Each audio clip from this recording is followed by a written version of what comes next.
Hi everybody, happy Earth Day. My name is Lisa C. and I'm coming from here from the Dallas Public Library to do a program for you for Earth Day. Earth Day, actually this is the 50th anniversary. So we've been having Earth Day for 50 years now. The first one was way back in 1970. So do you know what Earth Day is? Earth Day is actually a celebration of this wonderful planet that we live on. It's a time to celebrate how beautiful it is, and it's also a time to learn and to let people know how we can best protect it and take care of it. So today, what I'd like to do is to talk about some of the things that we can keep from putting in the trash. Now, why do we not want to make a ton of trash? Well, for one of the reasons is when it goes in the landfill, it makes methane gas and it pollutes the air. You also have to transport it there.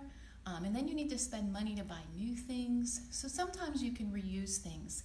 And the first thing we're going to talk about today is making compost. And compost you're going to make with some things that you can find in your kitchen. Do you know what compost is? Compost is really just dirt. And why would we want to make some dirt or soil?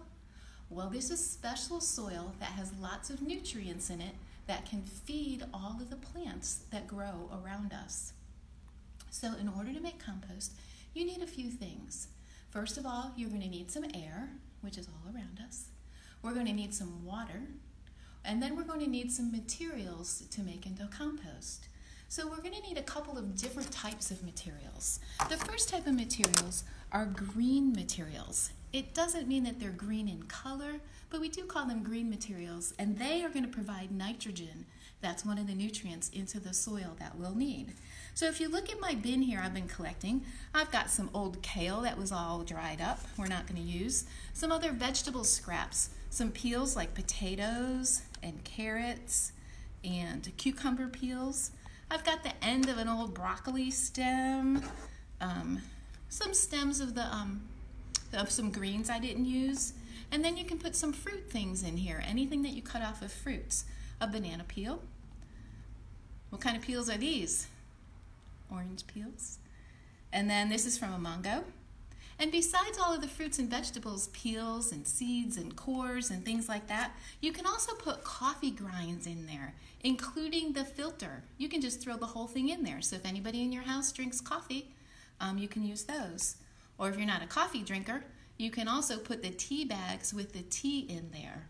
Sometimes the tea bags come with a little staple on there. If it does, just tear it off. You don't really want to put that in your compost. So there's that. And you can also put in eggshells. And if you look at my eggshells, guess what holiday they're from? Those are the ones I dyed for Easter, but I think they'll still be fine in my compost. So those are some of the green materials that are going to provide nitrogen in our compost. Now the other type of material that you're going to need are called brown materials, and these are going to provide carbon in our soil, another nutrient that we're going to need. And these mostly are brown. So I picked some dried leaves from my yard. There's also some dried pine straw. You can use regular straw too. Anything like that that's brown and dead from around your yard. And then also, you could use some shredded paper, newspaper or other types of paper. If you don't have a shredder, you can even just rip it up by hand. But those are some of the brown ingredients that we're going to use in our compost.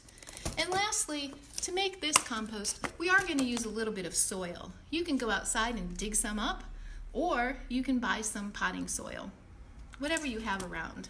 So let's get started on our little experiment here. Now, if you want to make a lot of compost, you could do it in a big container outside, and it would basically be the same thing. But we are going to do it in a smaller container, keep it in the house, so we can keep an eye on it and do it more like a science experiment. So first, you're going to need a container. Anything will do. This was some old coconut oil, I think, that I had washed out, so you could use a container like this. You can use a glass jar, like a mason jar, whatever you have handy.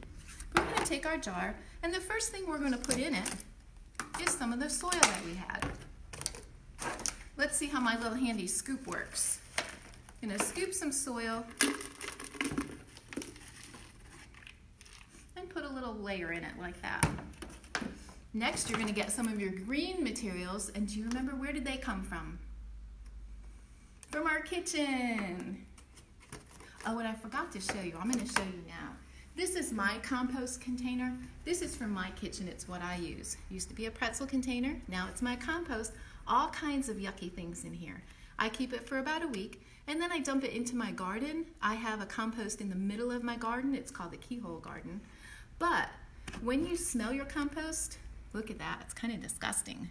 But if you smell it, it really shouldn't smell bad. It kind of smells earthy and fruity and like that, but it doesn't smell disgusting.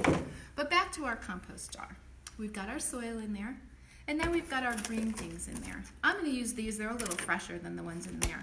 Now, when you're going to put these in your jar, if they're big like this, it's better to break them up into smaller pieces. Smaller pieces have more surfaces for bacteria to go on, and then the decomposition or the breaking down of it can happen quicker. So you're going to break everything up, and you could do that before you put it in your compost jar. And we're going to make a nice layer of some different things. We'll put some of that, some of these vegetable peels, a little bit of eggshells, and then even our filter, you're going to want to break that up a little bit. Otherwise, it's going to take too long. So we'll put that in there. So you have a little layer. Then we're going to take our brown materials. So we've got our yard debris that we're going to put in there. And the same thing, underneath here I have broken them up. You want to crunch them up so that they'll be a little bit smaller. Ooh, I'm making a big mess. So we're going to crunch those up a little bit, put them in there, and then, ooh, a spider. And then we're going to put some paper on top of there. Now, if you look at your layers, you should have about 2 times more of the brown materials than you did of the green materials. So you have a small layer of green and then a bigger one of the brown materials on top. Now we're going to do another layer. So let's go back to our soil.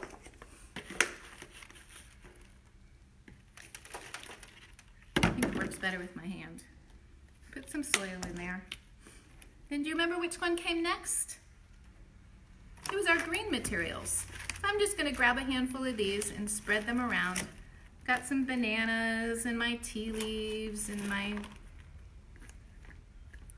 that broccoli's kind of big. I'll chop that up later at home. So there we go. We've got a nice layer of all of our green materials. And on top of that, we'll put our brown materials. You always want to end with the brown materials from outside. It kind of keeps the smell down. It keeps the animals and things away. I'm going to put a little bit more of the leaves. And then I'm going to put some paper on top. So my jar now is pretty full. If you have a bigger jar, you can go ahead and do another layer of soil, green materials, and then the brown materials. But mine is full enough. So what I'm going to do now is I'm going to take a marker. You can do this if you like, but you don't have to. And I'm going to mark the top of where my layers went to. It's probably right about here. So I'm going to make a line, and then I'm going to put the date so I'll know how long it's been. Today is April 22nd, Earth Day of 20. So I'm going to put that on there so that I'll know how long it's been there. Now, do you remember the other things besides the materials that we need to make compost? We also need air, and we also need water. I think I remembered to tell you that. So in order to put some water in here, I have a container that has some water. You don't want to dump a lot of water in here because you want it just moist. Think about a sponge that you have that's wet, and then you squeeze it out. It's still damp, but it's not really wet. That's what we want in our jar. So I'm going to sprinkle some water on here and make sure that it gets all the way to the bottom. But I don't want it sopping wet, and I don't want it to pool at the bottom. So you're going to take a few minutes to put some water in there. You could use a sprayer, or you could use something like this, something to kind of sprinkle water on there a little bit at a time.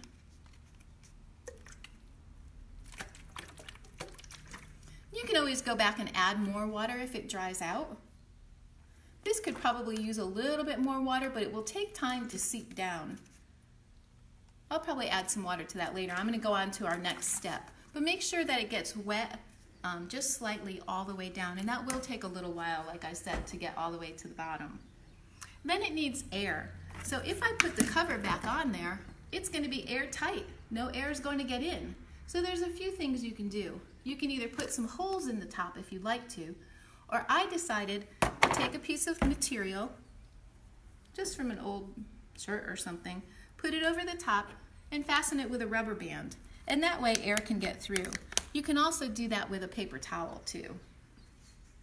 And then you're going to put it aside. It'll probably take a few months in order for it to make soil. When it does turn into soil, then you could take it and sprinkle it on your garden if you have one, or if you have indoor plants, you could put it on those. And if you don't have those, you could just put it outside on a shrub, a bush, flowers, a tree. Any plant will enjoy the nutrients and the food that it gets from your compost. Now, I want to show you a compost that I started making a couple weeks ago. This one here I put together a while ago. I think it's a little bit too wet, but so you can see this was the line that it was at before, and you can see that it's gone down a little bit. So it's settled and some of the things have started decomposing. I started it on April 6th, so it's been a couple of weeks. I don't think everything has already been decomposed, but let's take a look at it.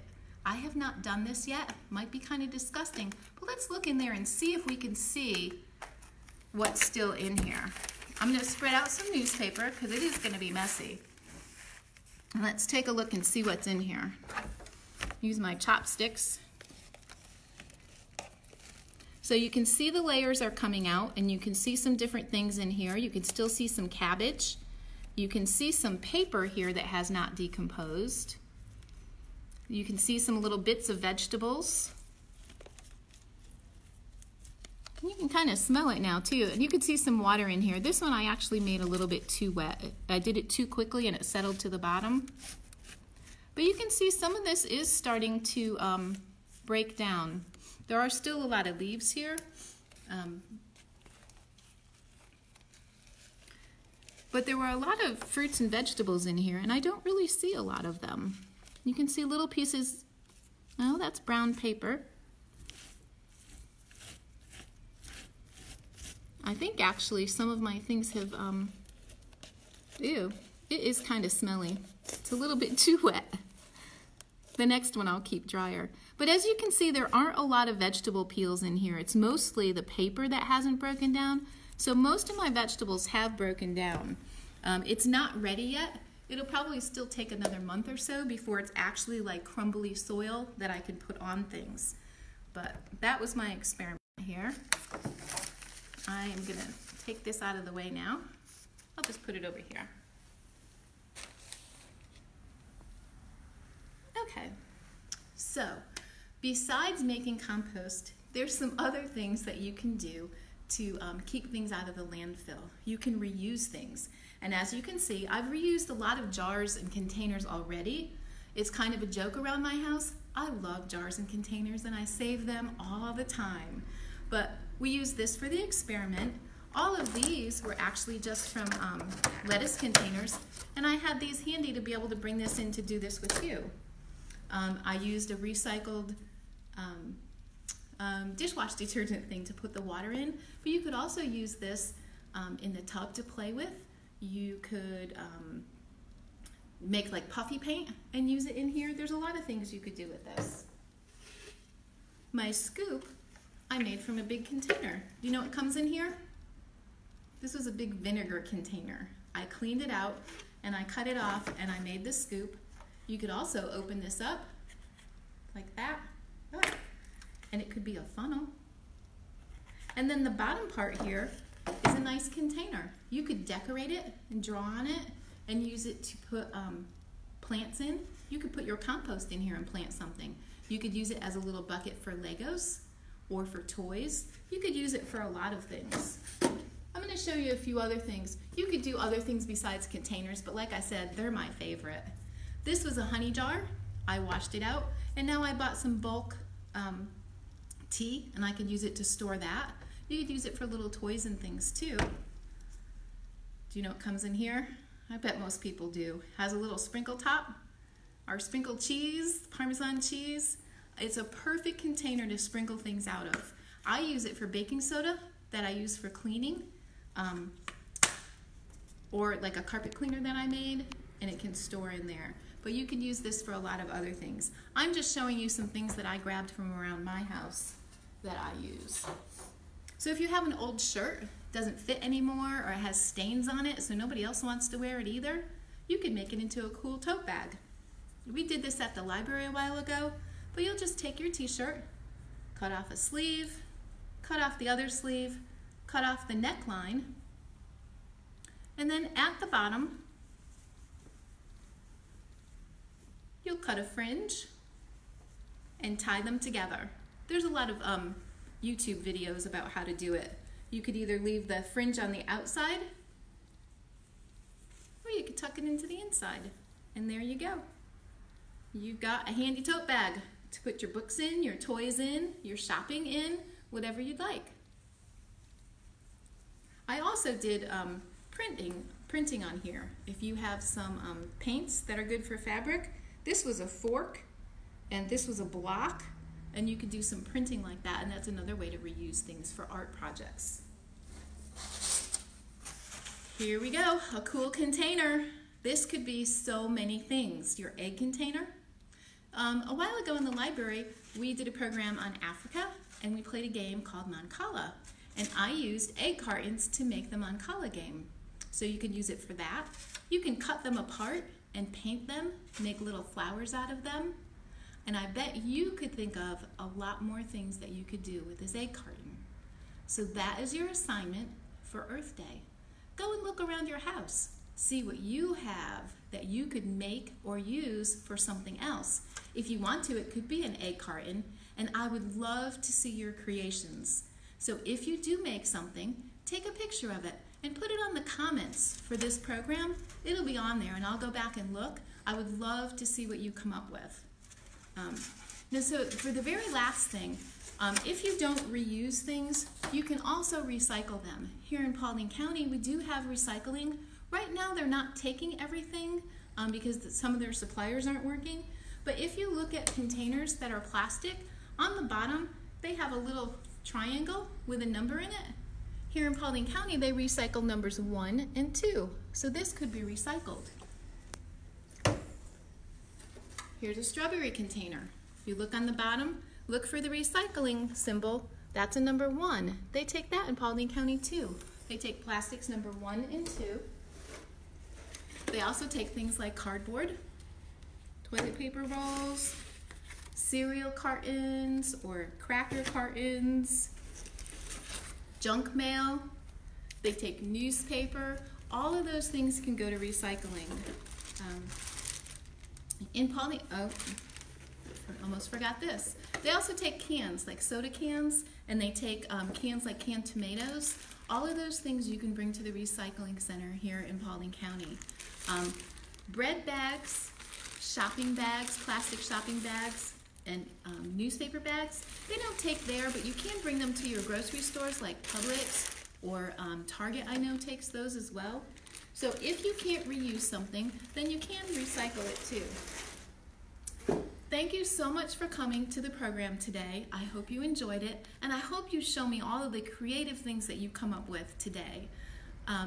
Tomorrow, oh, actually not tomorrow, today, later on today, Lisa D is going to be here doing a live program. She's going to be making another one of her wonderful recipes. They're always good. Tomorrow we'll be having baby time, and next week Adrienne is going to be doing drawing again. She's an awesome artist, so don't miss out on all of those programs. Have a wonderful Earth Day. Hope you get outside and enjoy this beautiful planet we live on. Bye.